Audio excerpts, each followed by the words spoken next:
Hi guys and welcome on GSM-ABC YouTube channel. In today's video I'm gonna show you how to filter, hide and put it on silent the unknown calls on your iPhone.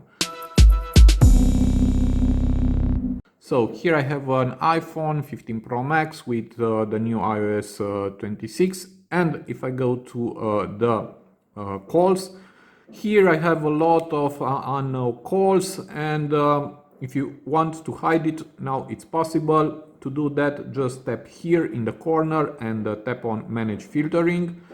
And here we have call filtering. If you enable this feature, unknown callers, missed calls and voicemails from unknown numbers will be silenced and moved to unknown caller list. So let's do it. And now I will go back to my call list. And now I don't have any more unknown calls here. And if you go here to the top, here there are unknown callers. And from here you can delete it or mark as no.